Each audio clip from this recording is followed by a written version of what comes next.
Good day, everybody. Hope you're having a great day. More importantly, hope you're off this week. If you're not, hey, it's the way it goes. Sometimes you just got to work. I know I've done it in the past. I've worked the week of Christmas, Christmas Eve, and Christmas Day before in the past. But hey, what are you gonna do?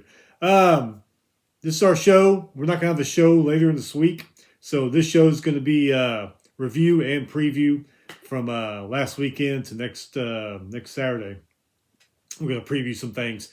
We'll be back like Sunday or Monday to review everything that's happened. So let's go ahead and get it started. Got a lot of things to go over. Before we start, hit that subscribe button down there so you don't miss anything.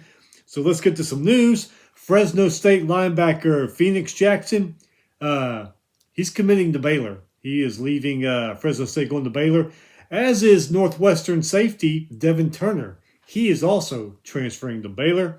Sam Houston hires former OC Phil Longo as their new head coach. He was the offensive coordinator there from 2014 to 2016. He's going to be their new head coach. Jacksonville State, they hire co-defensive coordinator Charlie Kelly as their new head coach. Rich Rod left, went back to West Virginia. So Charlie Kelly from Auburn, he's going to coach Jacksonville State. West Virginia quarterback Garrett Green, he will enter the NFL draft, not as a quarterback, but as a wide receiver. He's going to go for it as wide receiver in the NFL draft. Former Duke quarterback Malik Murphy, he transfers to Oregon State.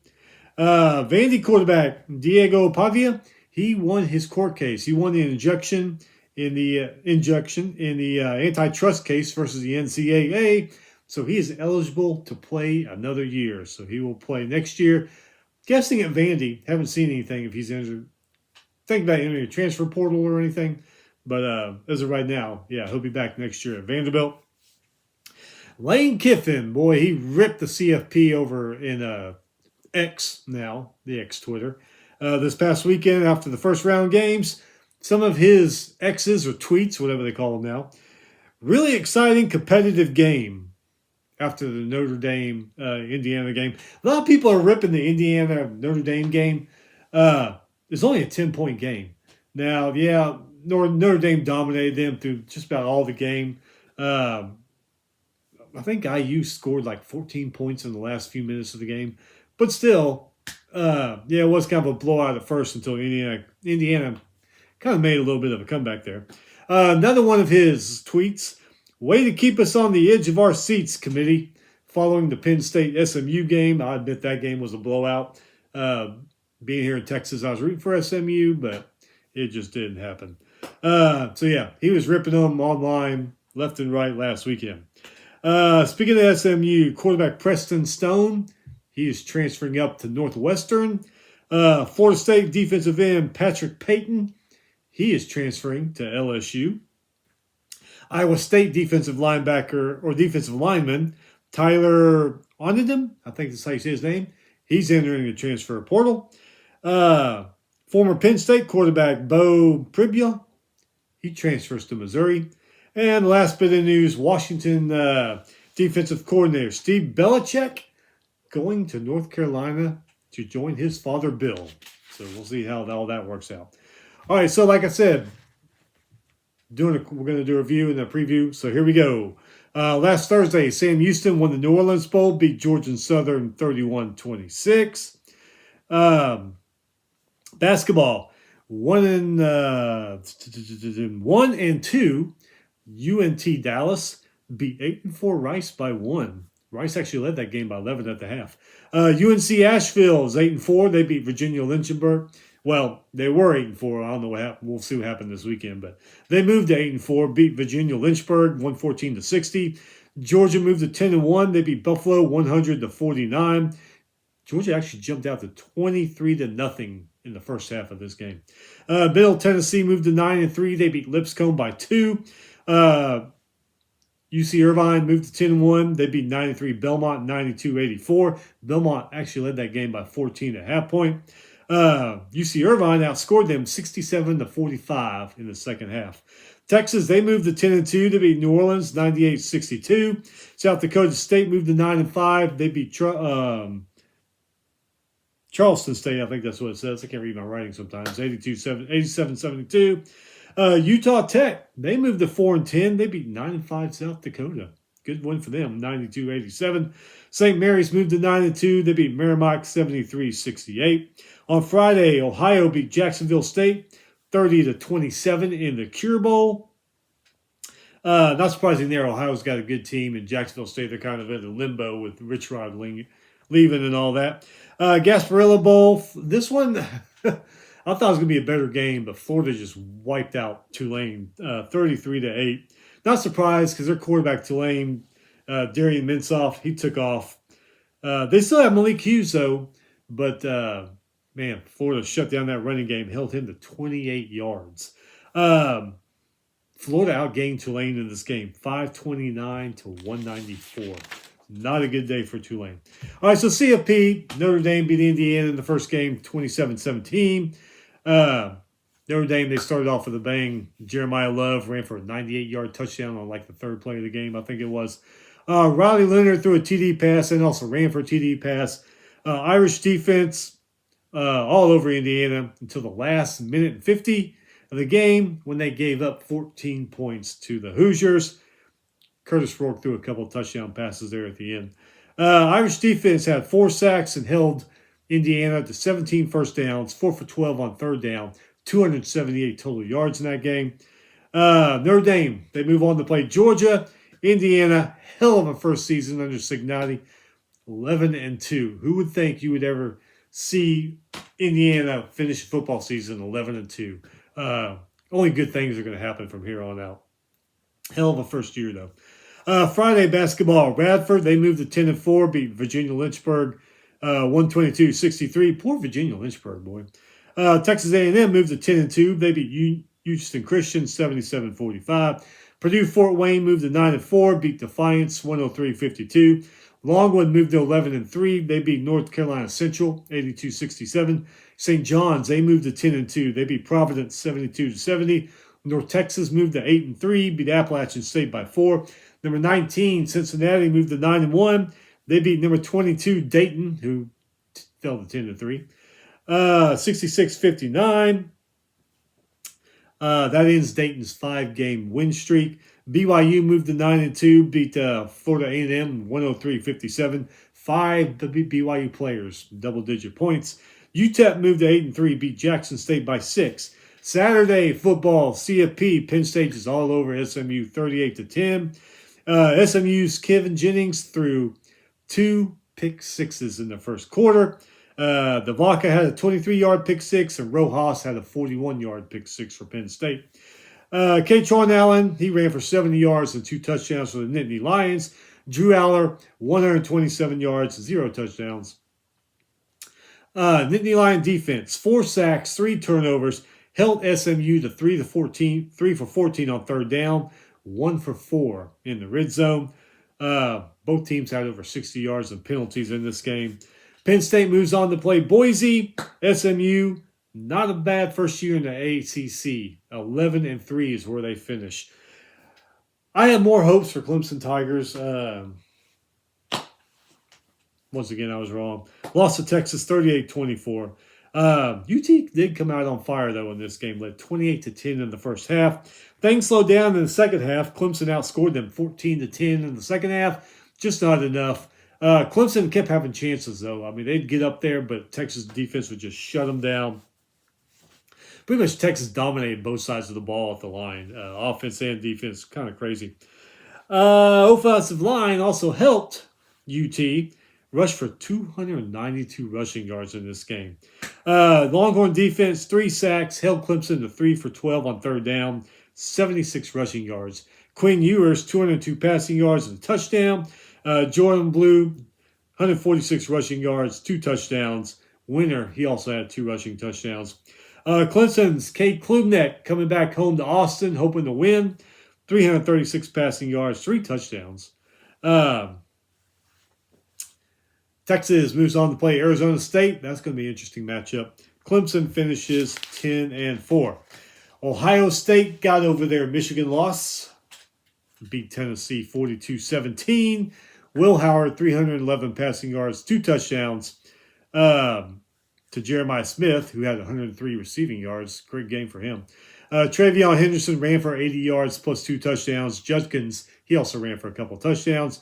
Nico Lamaleva for the Vols, 104 rushing yards, 0 touchdown, 104 passing yards, 0 touchdowns, but did run for 47 yards and 2 touchdowns in this one. Buckeye defense, 4 sacks, held Tennessee to 17 first downs. Buckeyes move on to play Oregon. Rematch, that's going to be interesting. And Tennessee finishes 10-3. FCS semifinals, man. Actually, a couple good games. North Dakota State, they beat the defending champions, actually back-to-back defending champions. South Dakota State 28-21. Bison's Cam Miller, 179 passing yards, 3 touchdowns. To Bryce Leone, who had 125 receiving yards. Damn good game for him. Including a one-handed game-winning catch at the end of the game. So North Dakota State moves on. Montana State beats South Dakota 31-17. Bobcat quarterback Tommy Malone, 134 passing yards and a touchdown, ran for 125 and 2 touchdowns. South Dakota, man, they had chances to come back, but at the most inopportune times, they would fumble the ball. Now, they only lost, I think, one of those fumbles to Montana State. The other fumbles they jumped on, but still, it would set them back way back, yards back. Lost a lot of the yardage on those plays. They just could not hang on to the ball. I guess they got nervous. I don't know. Right in the red zone, too. A lot of those happen in the red zone. Kind of crazy. But we're going to have a hell of an FCS championship game.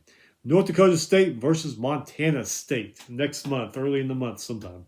That'll be pretty good. And once again, I'll jump on my soapbox. The NCAA, CFP need to pull their heads out of their you-know-what, quit being stupid.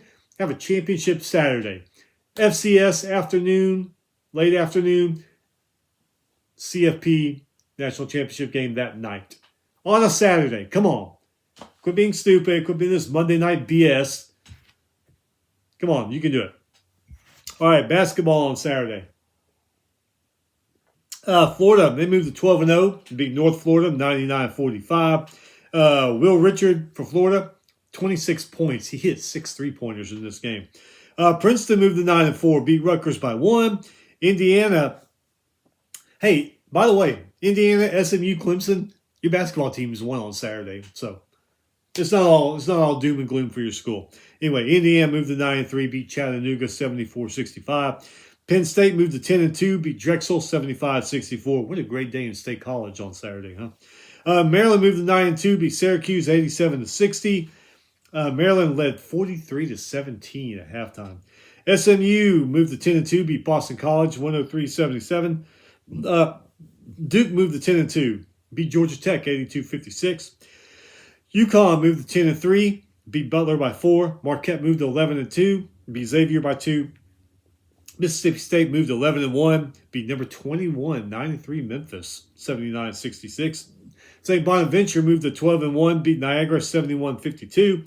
Texas Tech, man, they moved to 9-2, beat Lamar 101-57. Marist moved to 8-2, beat UMBC 76-73. Pitt moved to 10-2, beat Sam Houston 110-78. Pitt's Austin and Leggett each had 23 points in that game. St. Thomas, Minnesota, they moved to 10-4, beat Bowling Green 93-68. Michigan State moved to 10-2, beat FAU 86-69. High Point moved to 12-2, beat Southern Illinois 94-81. UNCW moved to 9-3, beat UNC Asheville 85-74. Winthrop moved to 10-4, beat Mercer 102-97. Bradley moved to 10-2, beat I can never say their name right. Canisius at 92-59, and Canisius, whatever you say it, 0-13. They usually have a decent team every year, make it to the tournament a lot of times, but they are 0-13 this year. That's crazy. Houston moved to 8-3, beat Texas A&M Corpus Christi 87-51. 4 straight wins for the Cougars. 7-5 Louisville beat 9-4 Florida State 90-76. Rain from Louisville, Rain Smith, 27 points off the bench. Clemson moved to 10-3, beat 9-4 Wake Forest 73-62. Clemson, 35 points off of turnovers in this game. UMass Lowell moved to 10-4, beat Boston University 83-71. Somerville for UMass Lowell, 23 points off the bench. That seems to be a theme, basketball theme for last Saturday. A lot of the high-scoring guys came off the bench to do it. Kind of crazy how many there were. Liberty moved to 12-1, beat UT Arlington 79-56. 4-8 Duquesne beat 10-2 UC Irvine 70-54. UC Irvine won by only shooting 34% from the field. Arkansas moved to 10-2, beat NC North Carolina A&T 95-67. Western Kentucky moved to 9-3, beat Kentucky Wesleyan by 20 points. Colorado moved to 9-2, beat Bellarmine 79-55. Arkansas State moved to 10-3, beat Coastal Carolina by 30. Vanderbilt moved to 11-1, beat Austin Peay by 30. Vanderbilt shot 60% from the field in that game. Furman moved to 12-1, beat Harvard 77-63. 7-5 North Carolina, which is crazy that North Carolina is 7-5, beat number 18 10-2 UCLA by 2. North Carolina was actually down by 16 at one point in this game. Boise State moved to 9-3. Beat Air Force 77-59. Not a good sports year for Air Force. We'll see what happens in the spring. Northwestern moved to 9-3. Beat DePaul by 20. Brooks Barnser from Northwestern. There we go. I got it. That's his 5th straight double-double. That's incredible. Washington State moved to 10-3, beat Northern Iowa 76-68. Arizona State moved to 9-2, beat UMass 78-62. La Tech is 11-2, beat Ruston College 108-60. I guess that's right across town because La Tech is in Ruston, Louisiana. Daniel Baccia for La Tech, 27 points. Number 2, 11-1, Auburn beat number 16, 8-4 Purdue, 87-69. Boy, Purdue's missing Edey, aren't they? Auburn's Brome, 23 points, 11 rebounds. Purdue, Cox, leading high scorer, 16 points off the bench. Auburn, 55% from the field. Purdue was only 39% from the field. Auburn had 23 points off of turnovers in that one. Number 17, Ole Miss moved to 11-1, beat Queens 80-62. Sean Padala for Ole Miss, 25 points, 18 of those he scored in the second half. Davidson moved to 9-3, beat Bethune Cookman 76-63. San Fran moved to 10-3. They beat Montana 71-67. Central Florida moved to 9-2, beat Jacksonville by 20. Jordan Ivy Curry for Central Florida, he hit 5 3-pointers in this game. 9-3 Iowa beat 8-3 Utah 95-88. Drake moves to 11-0, beat Green Bay by 10. 8-4 Ohio State beat number 4 10-2 Kentucky by 20. Wow. Buckeyes Thornton 30 points, 13 for 14 from the free throw line. Mobley Jr. 15 points. Kentucky's Owen 21 points, 13 for 13 from the free throw line. Nice, 100%. Carr had 13 points. Buckeyes 57% from the field. Kentucky only 30% from the field. That's just very uncharacteristic of a Kentucky team. Rhode Island moved to 11-1, beat Temple 85-79. Wichita State, they moved to 9-3, beat Kansas State 84-65.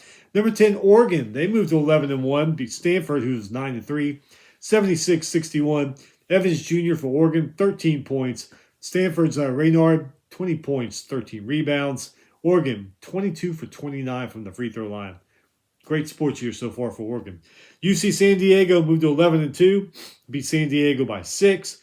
UC San Diego's Tyler McGee, 27 points. Number 13 Gonzaga, they moved to 9-3, beat Bucknell 86-65. Gonzaga's Graham Ike, 25 points, 10 rebounds. UTEP, they moved to 9-3, they beat Yale by 1.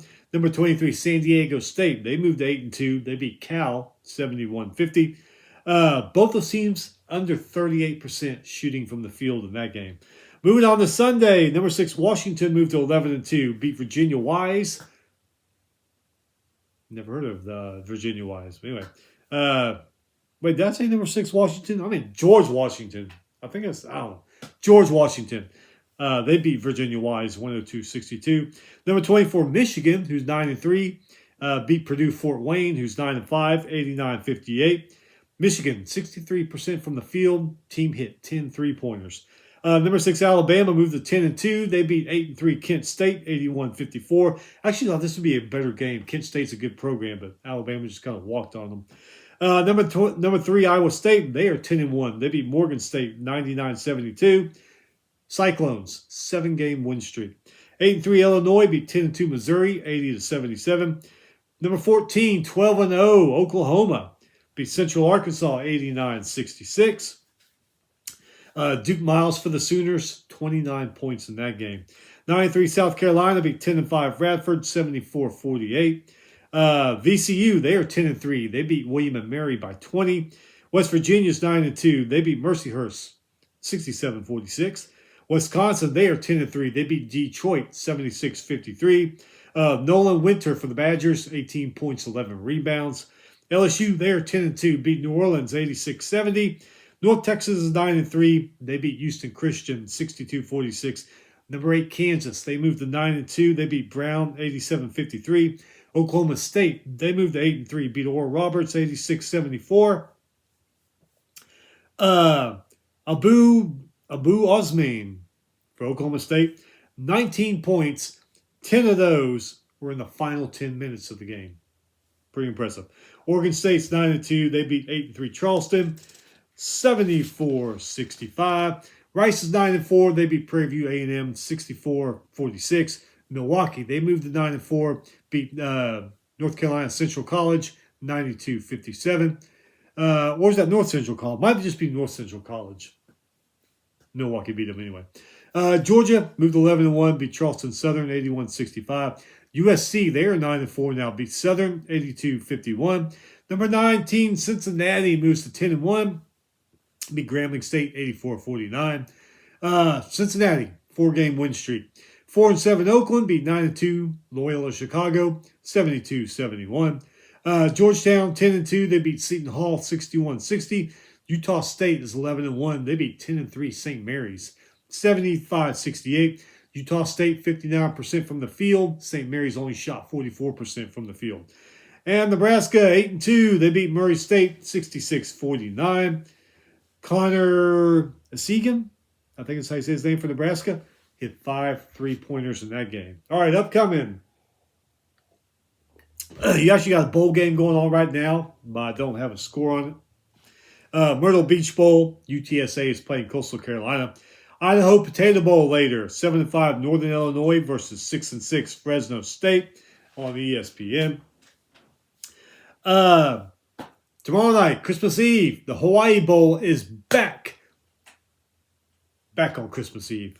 South Florida versus San Jose State, 7 p.m. ESPN. I always liked it because you got family over. The guys are in the TV room having beverages, watching college football, watching a bowl game. Women are in there talking, cooking, baking, whatever they're doing. So that's always, and it actually went away. I don't think they played it on Christmas Eve the last year or two. Kind of depressed about that, but it's back. College football on Christmas Eve. Nothing on Christmas Day, obviously. Thursday, the Sports Bowl, 1 p.m. on ESPN. Pitt versus Toledo. That should be a pretty good game. Pitt, man, remember they started off like 7-0 and then lost the last 5 or so. And Toledo, they're a good team, so that should be a good one. The Rate Bowl, 4:30 on ESPN. Rutgers versus Kansas State. Rutgers started off pretty good, went on a losing streak, finished the season off good. Kansas State, this is not the season they envisioned having, so they're in the Rate Bowl. 68 Ventures Bowl, 8 p.m. ESPN. Arkansas State versus Bowling Green. Friday, the Armed Forces Bowl, 11 a.m. on ESPN. Oklahoma versus Navy. Would not be surprised if Navy beats Oklahoma. Oklahoma's just not good this year. I don't know what their deal is. Birmingham Bowl, 2:30 ESPN. This ought to be a pretty good one. Georgia Tech versus Vanderbilt. I think that's probably going to be a pretty good game. Vanderbilt shocked the world. Georgia Tech shocked the world earlier in the season, beating Miami and Vandy beating Alabama. That'll be a pretty good game. Liberty Bowl, 6 p.m. ESPN. Texas Tech versus Arkansas. That might not be too bad of a game. Holiday Bowl, which is always a good bowl every year. It doesn't matter who they put in there. It just seems to be a good bowl. 7 p.m. on Fox. Syracuse versus Washington State. That should be a pretty good game. The Las Vegas Bowl, 9:30 ESPN. Texas A&M versus USC. Saturday, got a full day of college football. Nothing like the regular season where you have, 60 games going on. But you got a pretty full Saturday for bowl season here, okay? Get this. Saturday, Fenway Bowl, 10 a.m., ESPN. UConn versus North Carolina. UConn's done a hell of a turnaround this year. North Carolina, I don't know what their problem is. UConn would love to win that bowl game, put another win in their belt this year. That might be a pretty good performance to watch by UConn. Pinstripe Bowl, 11 a.m., ABC. Boston College versus Nebraska. Boston College had a pretty damn good year. Went on a little bit of a losing streak. Nebraska, first bowl game since 2016? That'll be a pretty good one. New Mexico Bowl. That's historically been a decent game. 115? Yeah, 115 on ESPN. Louisiana Raging Cajuns versus TCU. That should be a pretty good game. This one here, when you hear these two teams in this bowl game, you're like, oh my God. Pop-Tarts Bowl, 2:30 ESPN, right? You think, Pop-Tarts Bowl. Okay, it's here all the time. Number 18 Iowa State versus number 13 Miami. I'm going to go ahead and say it. Two really good teams in a dumbass bowl. You expect to see these guys play on New Year's Day somewhere, but they're in the Pop-Tarts Bowl Saturday, so there you go. Arizona Bowl, 3:30 on the CW. Miami of Ohio versus Colorado State. Military Bowl, 4:45 ESPN. East Carolina at North Carolina State. Alamo Bowl, another one that's historically a pretty good game. This one looks like it's going to be good. 6:30 ABC. Saturday Night Football. Number 17 BYU versus number 23 Colorado. That might be a pretty good game. Independence Bowl, 8:15 ESPN. Louisiana Tech versus number 22 Army. Marshall, they were supposed to play Army in this game. So many jackass players transferred out. Marshall can't even field the team. So they had to opt out of that bowl game. If I'm a Marshall fan, I am pissed. And you ought to be pissed as a college football fan too, because how long before this happens to your team? I mean, they really do something about this transfer portal crap. Make it one day a year. One day a year, Maybe after bowl season. I don't know. Okay, upcoming basketball games that are of interest tonight. 4:30 ESPNU. 8-3 Charleston versus 9-2 Loyola Chicago. That might be a pretty good one. 6 p.m. on the SEC Network. This one might be pretty good. Interstate rivalry. 9-3 Middle Tennessee versus number 1 undefeated Tennessee. That should be a pretty good one. 9:30 no TV listed. 8-2 Nebraska versus 6-3 Hawaii. I suspect because Hawaii wants you now to pay to watch your basketball games online, just like football. But that could have been a good late night game. But I don't know. Maybe they'll put it up there somewhere. But as of this morning, I didn't see any TV listings for it. So no games on Christmas Eve. Christmas Day, it says there's going to be some from the Hawaii Diamond Head Classic, but they haven't set the teams yet. That's all I saw was to be announced from there. So I guess they're going to play some games there on Christmas Day. I guess we'll see. No games Thursday, which is kind of weird. Friday, 2 games, nothing interesting. I think Baylor was playing some Christian school and some other game. But anyway, Saturday, only a few games really stick out. 1 p.m. on ESPN2, number 17, 11-1 Ole Miss versus number 21, 9-3 Memphis. That might be a pretty good one. 1 p.m. on ESPN Plus, Mount St. Mary's versus George Mason. Both are 8-4. 3 p.m. on Fox, number 18, 10-2 UCLA versus number 13, 9-3 Gonzaga. That's probably going to be a good one. 3 p.m. on Mountain West Network, 9-3 New Mexico versus 7-5 Colorado State. Same time, Mountain West Network, 8-4 Nevada versus 7-5 Wyoming. A couple of decent games. I used to have the Mountain West Network back when I had cable, but cable got too expensive, so I got rid of it. So no more Mountain West Network for me. Watched some good games on there over the years. 5 p.m. on Fox. 11-1 Utah State versus number 23, 8-2 San Diego State. That should be a pretty good one. Other games also, but nothing really too interesting. So anyway, have a Merry Christmas. If you are traveling, be safe. As you know, there are a lot of morons out there on the road doing everything in the car except piloting that car down the road, doing everything else, texting, curling their hair, cooking, eating. So be careful. Hope you get to your celebration safe, and I hope you get back home safe. We will be back Sunday or Monday, like I said. No, because of Christmas week, we're not going to do a show later. But anyway, man, have a good time. Have a Merry Christmas. Hope you have a lot of fun with your friends and family. We will see you back a little less than a week.